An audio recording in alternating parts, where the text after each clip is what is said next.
Voices of the World brings you first-hand stories about the triumphs, tragedies, and turning points that shape human lives. Now streaming, listen in to this true story.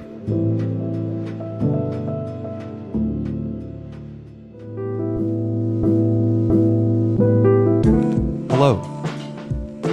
Bonjour. Servus. Grüß euch. Swagat. Bienvenidos.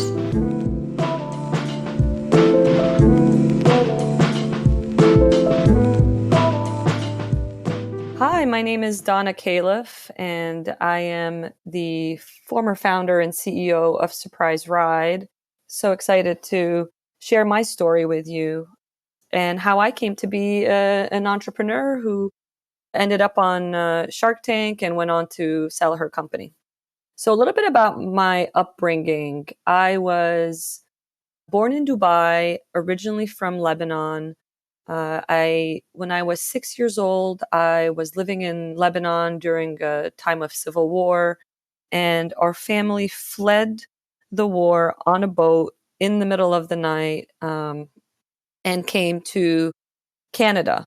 And then my mom actually won the green card lottery, and that's how I ended up in the United States. So I've been here for quite some time now and feel very blessed to be here.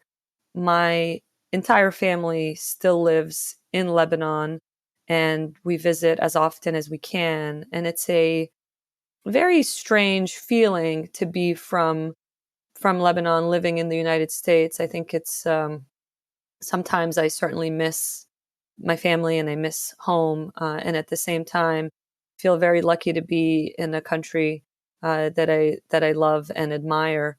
And we've had a really interesting time. You know, I grew up in Canada, and I always dreamt of going to college someday. And education was something that my parents really instilled in us. I come from a family of 6, so I have 3 other siblings. And when I was a little kid, I would always hear about Harvard on television and in sitcoms. And I ended up going to Boston University for my undergraduate. I learned finance, majored in business and international relations. I thought it was so important to learn about the world that we live in, and really enjoyed that major. And then when I graduated, I went on to work on Wall Street. It was not a career that I had grown up learning about in my family. I didn't know, when I started college, I didn't even understand what a stock was. And I remember sitting in that intro to business class and just falling in love with business and how people start companies, how people launch products and services that change our lives and that we use every day. And ended up working on Wall Street and really enjoyed that experience. I learned a lot. The hours were very long as an investment banker. I did mergers and acquisitions, which is where you learn to buy and sell companies and how much is a company worth. When you go to the store, you know how much a gallon of milk is priced at. But when you're buying a company, there is no price tag. You have to kind of figure that out for yourself. So it was very, very interesting to learn and to be on Wall Street.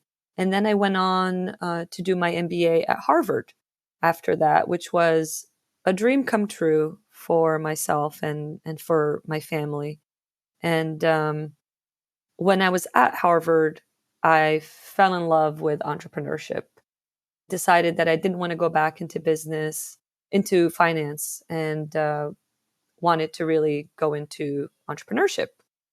So I applied to a few different jobs, and ultimately, when it was time to graduate, I decided to reject all the job offers, and I moved to Hollywood. I bought a one-way ticket and decided to pursue my childhood dream to become an actress. Now, you can just imagine that for my family, a family of immigrants who fled war refugees, that this was not the easiest news to swallow, that their daughter, who had made it to Harvard Business School, was choosing to forego a steady income and salary and go pursue acting in Hollywood. My dad looked at me for quite some time, shaking his head every time he would see me and not really knowing how to support me through that journey. But I had just the most magical experience. I really got to explore my creative side after spending years in investment banking, which is very left brain heavy, numbers oriented, technical job. And I got to take acting classes. I played an extra on a lot of movies and got my SAG-AFTRA card. And I lived right below the Hollywood sign in the Hollywood Hills, which was just so good for my soul. I would take walks in those hills, and the weather in Los Angeles, of course, is really special. It just feels good in every way you can imagine. And I had an amazing year there. I joined a theater group and really got to kind of scratch that itch that I had always had, that I'd always wanted to pursue acting.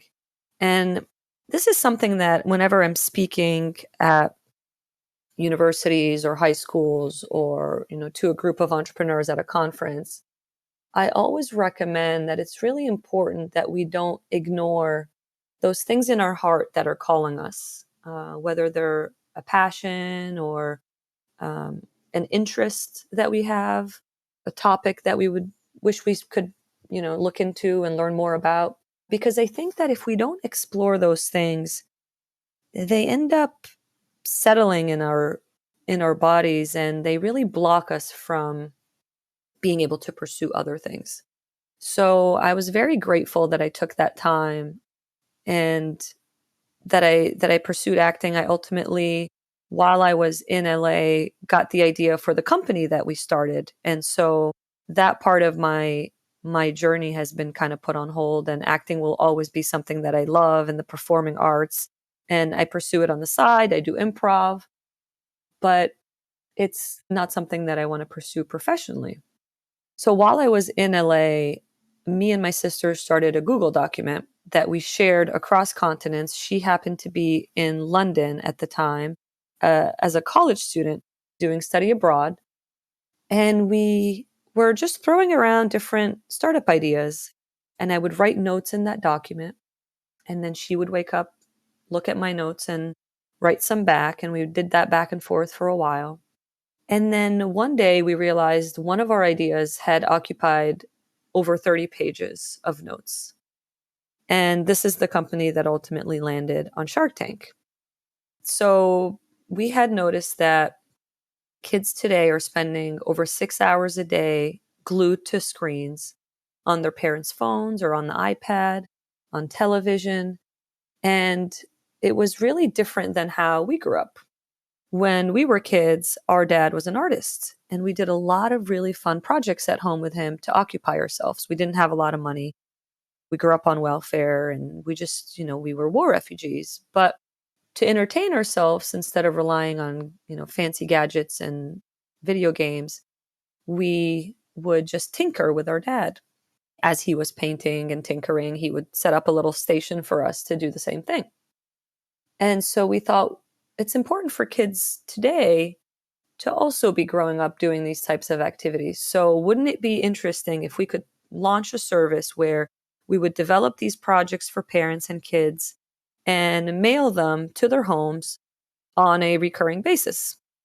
How about monthly? So we kind of came up with this idea. It was just something that we thought would be interesting. We had two nephews with two full-time working parents. Our sister works for full-time, so does her husband.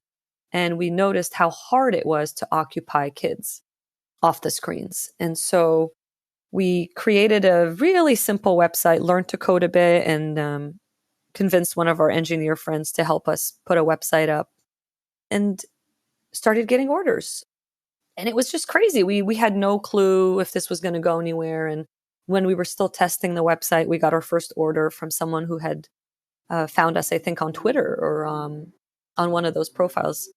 And it just grew from there. A few months in, we joined an accelerator program, which I highly recommend. Accelerator programs really do what they say they do. They accelerate your business. So if you have an idea, it's a great way to test it and get a lot of feedback and maybe get a little bit of funding. Even $5,000 can go a long way when you're just getting an idea off the ground. $10,000, $20,000, whatever it may be that accelerator can offer. And you get, I think, probably a year's worth of startup experience done in a few months, in a few short weeks.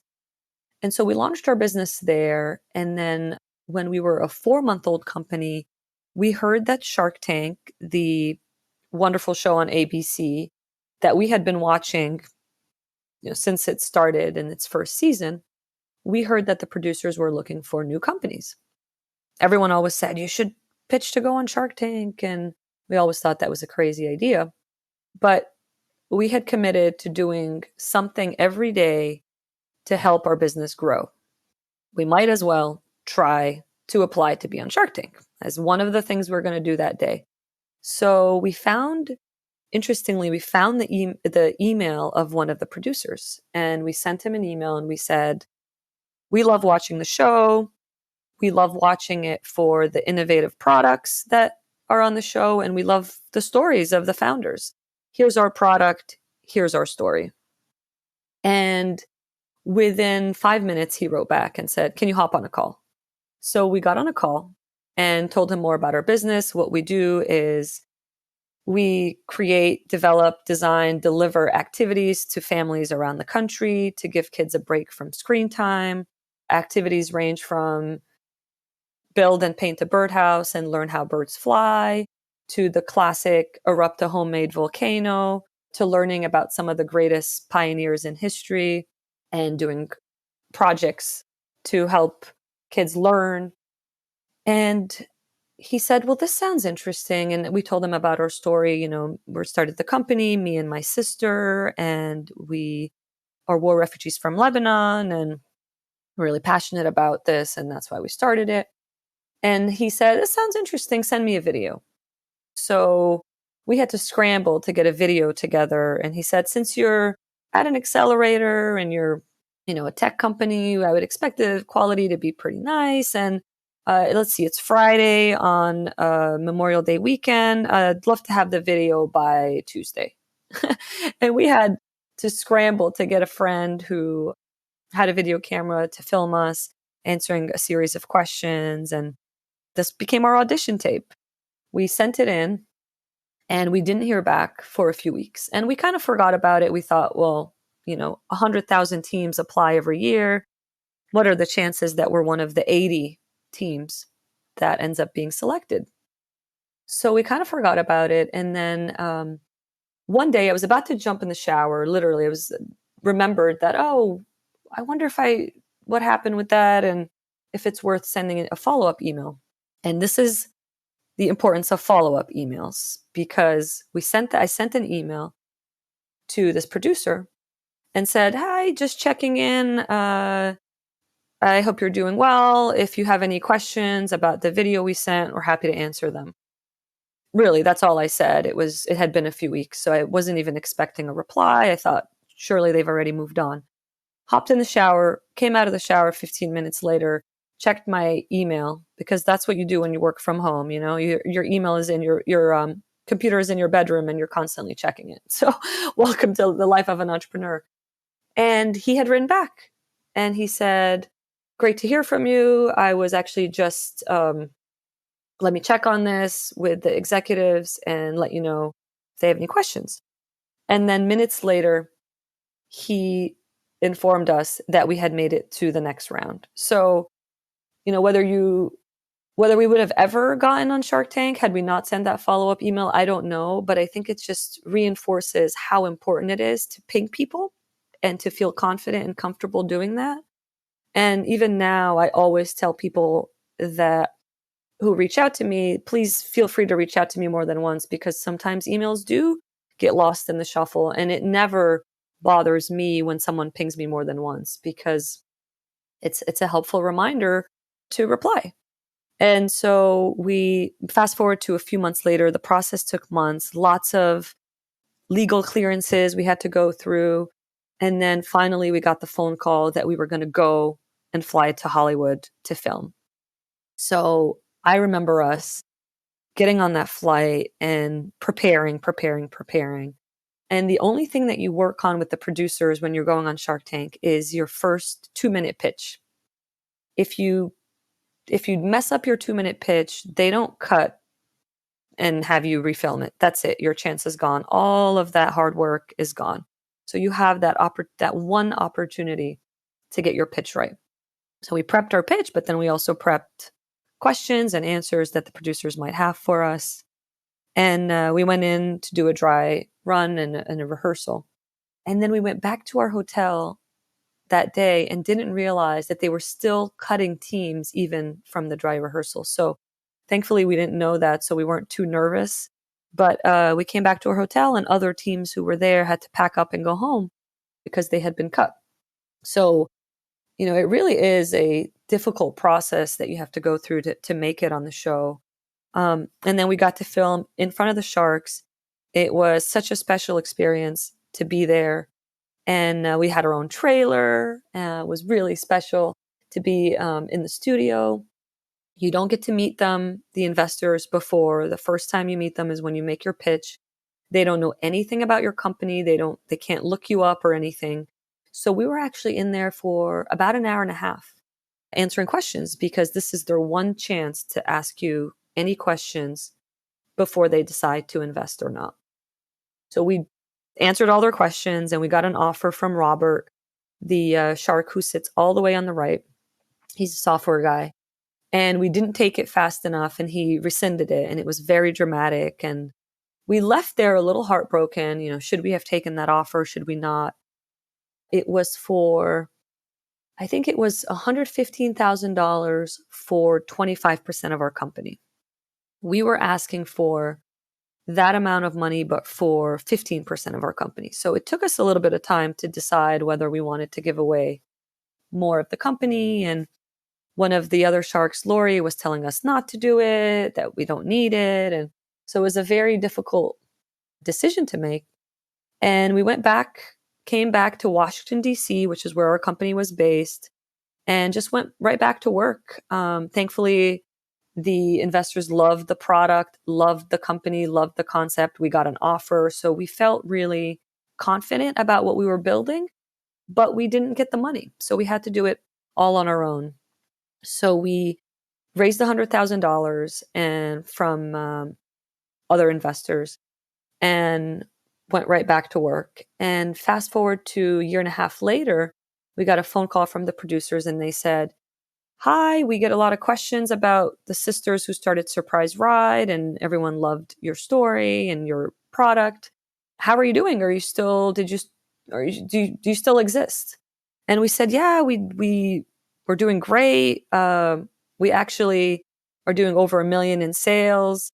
We hit our targets a lot sooner than we thought. Shark Tank was great for our business. We have thousands and thousands of families signed up from all over the country.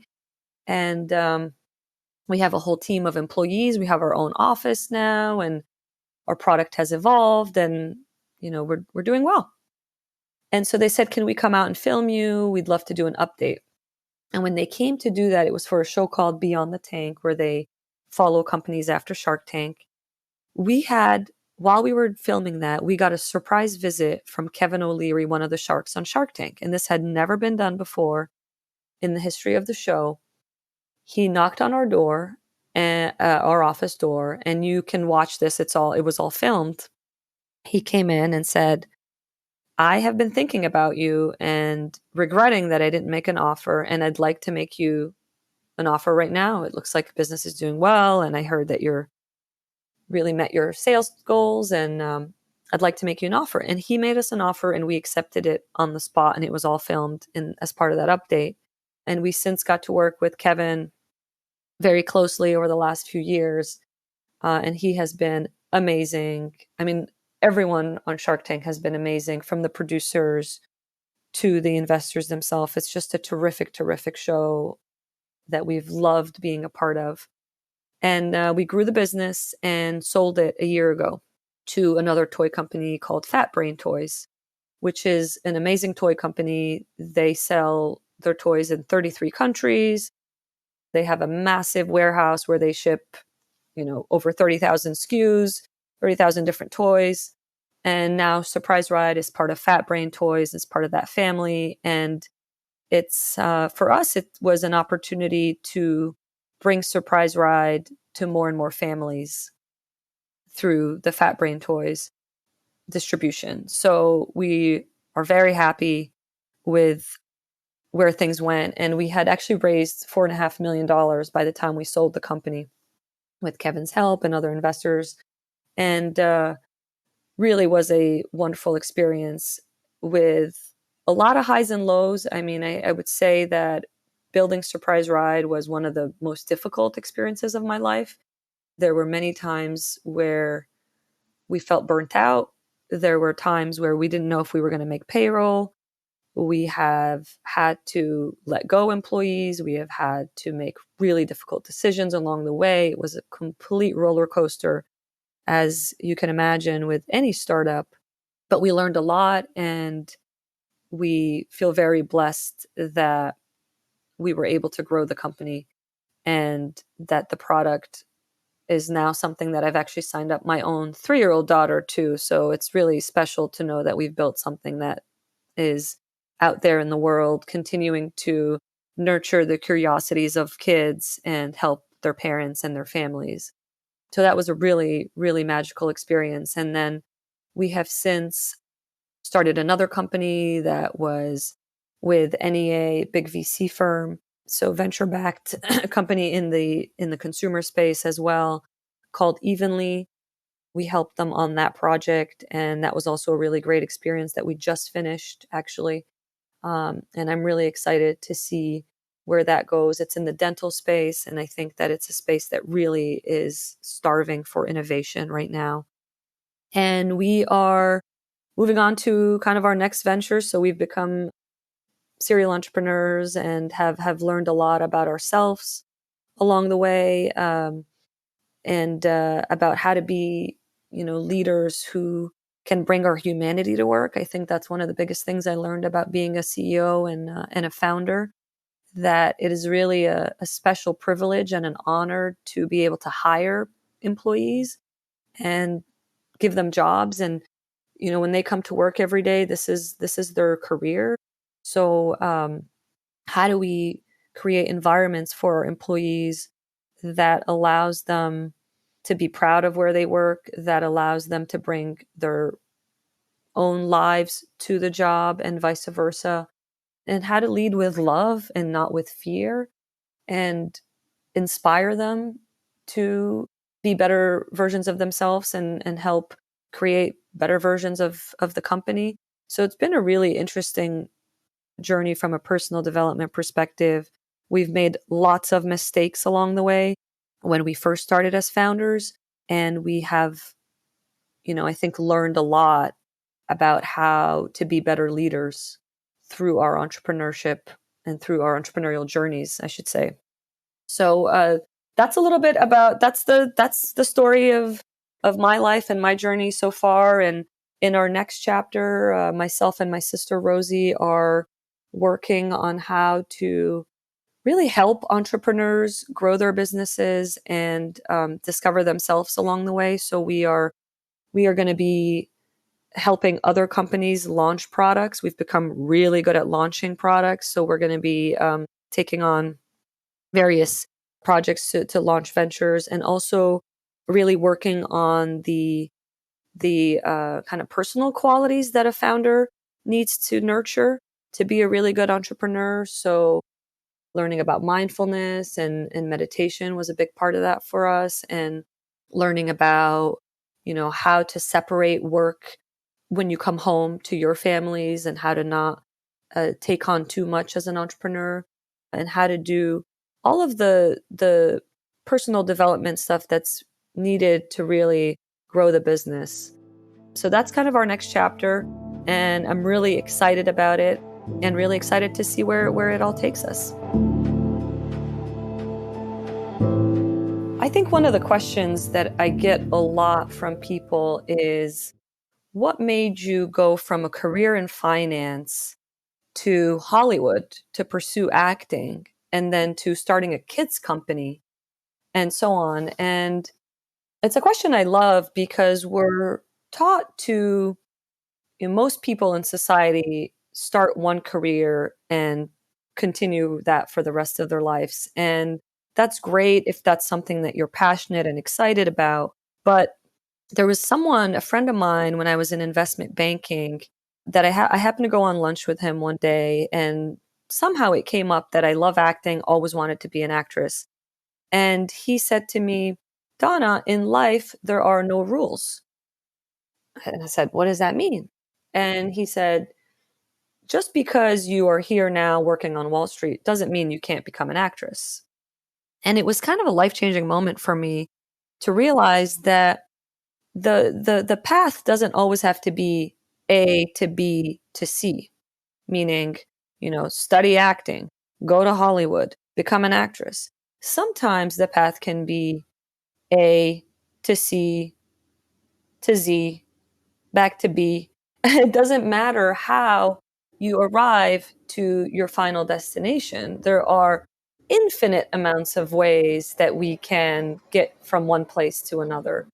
And I think that was really important and changed the trajectory of my life, because I realized that when you look at the biographies of anyone in history, you'll notice that they didn't pursue a specific path to get to where they are. So I think it's really important for us as humans to always be listening to where our hearts are calling us to go, and to explore the things that we're being called to explore, not necessarily because they will be the end goal and that's where we'll land, but because they're important pieces along our journey.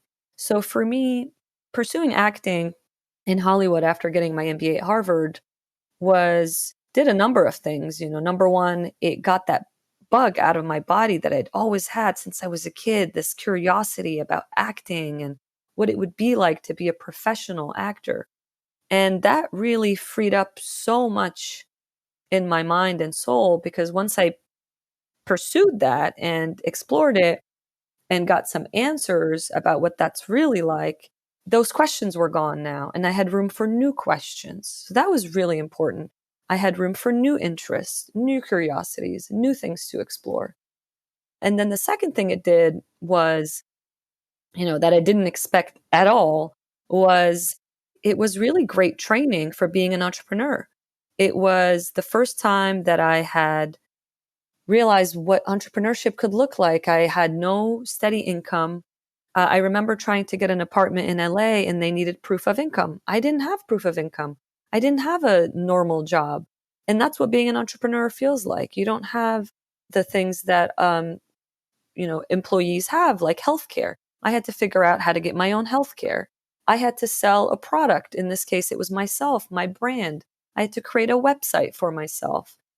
I had to pause and think about what assets I need to create to give myself the best chance of success. So it was really my first foray into entrepreneurship. And then, of course, when I ended up on Shark Tank, I had this great training, this improv training, this acting training that made that experience a little bit easier as well, because I had been in a studio before. I knew what producers do. I knew what a television show, what it takes to create a good television show. So it was really unexpected, the ways that it kept benefiting me. So I think it's really important to follow your heart and listen.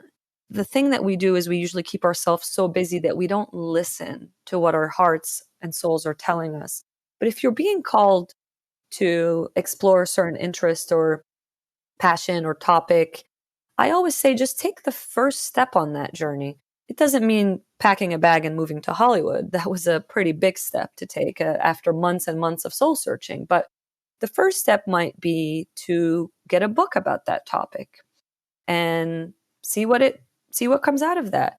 Or the first step might be to go to a craft store and buy some paint and a canvas and paint, if that's something that you're if you're feeling called to lead a more creative life, or if you want to do more writing, instead of starting to write the next great American novel or the next great international bestseller, start writing a blog, start writing an article for a magazine or a newspaper. So there's small ways that we can explore our interests and passions that can help lead to the next step. So I would start these things without really being attached to an outcome and just do it because you can't imagine not doing this in your life. You can't imagine living your life without exploring these things.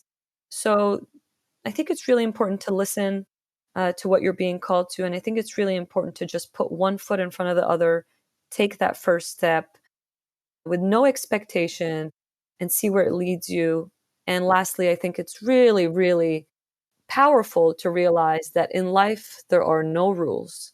You can get to the same place as someone else following a completely different path. And many people in history have shown us that. And it's very empowering to know that at any point in your life, on any day, at any given moment, you can choose to change the circumstances that you're in and start a different path, start exploring a new journey and see where it takes you. A lot of times people who come from socioeconomic backgrounds that are less privileged tend to think that they can't change their life, that the circumstances mean that they have to stay the course. And it was really hard for me coming from an immigrant family who didn't grow up with a lot of money to make the decisions that I've made along my career, to leave a career on Wall Street where I was earning a really good salary, leave that to go back to school, and then to graduate from one of the best schools in the world, Harvard, and to decide not to accept really great job offers, to move to Hollywood. And then even from there to decide to start a company.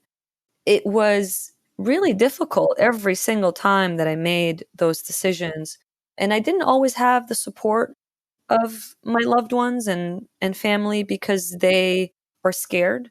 Immigrants are notorious for telling you to become a doctor or lawyer or an engineer. So it was really uncomfortable for them that me and my sister decided to start a company with making no salary for a long time and no income.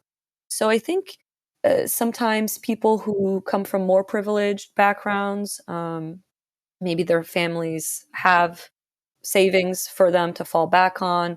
They're able to take more risk in their lives. We think that they're able to take more risks in their lives. That may not be true because they face different kinds of pressures. But I think it's really important that no matter what your background is, no matter what your socioeconomic, to feel empowered that at the end of the day, what matters is your own risk tolerance and what matters is what your heart is calling you to do. You have to really listen and feel connected to yourself to make these big bets because you won't always have the support of your family or your friends because they're going to be scared. And so you have to rely on your own confidence, your own self-confidence, and your own tolerance. So when I was living in Hollywood, I was living in a basement of someone's house. It didn't even have a kitchen sink. It was literally, it felt like I was living outside. My friend jokingly called it Camp Hollywood when she would come visit me because there were so many leaves and bugs that would come in through the basement windows. So it was not, and I didn't have a lot of savings. I was eating a lot of, jokingly, I say ramen and Easy Mac because I didn't have a kitchen sink. But it was a sacrifice for me that I was willing to live with to find out if acting was something I wanted to pursue. And the same thing happened later when we launched our company. We launched it out of my apartment and my sister slept on the couch and we didn't pay ourselves a salary for a long time because we really wanted to give the business a chance and we wanted to put every dollar that we made back into the business to help it grow. So, your family might not agree with these choices that you're making, but at the end of the day, these are your choices, these are your decisions. And I think it's important for everyone to make them from a mindful place where you check in with yourself, see what you're being called to do, whether it's go back to school or apply for a new job, leave your existing job, take a drawing class or a writing class, and, listen to what you're being called to, and just know that sometimes it can be lonely, and that's okay. That's not unusual. That's not just your own experience. That's everyone's experience. And just be kind to yourself through that loneliness and keep listening. And if at any point it starts feeling too difficult, then, it's always good to have maybe a fallback plan that you can always, when something stops feeling good, you can always leave that and go back to what feels safer and more comfortable. The best way to get in touch with me, I love to hear from people who follow our story, is on LinkedIn. You can find me, Donna Kalife, DonnaKhaLife, and follow me on LinkedIn. Send me any messages there. I keep an eye on them, and I do get them. And look forward to hearing about everyone's great business ideas and ventures and wherever their soul is calling them to go. I love to hear from readers and followers. Goodbye. Au revoir. Good night. Alvida. Hasta la próxima.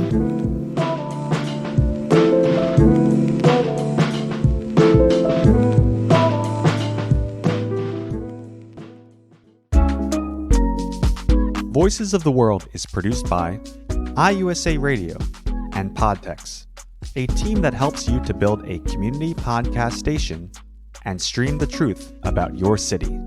To learn more and start building your own podcast business, go to www.streamthetruth.com.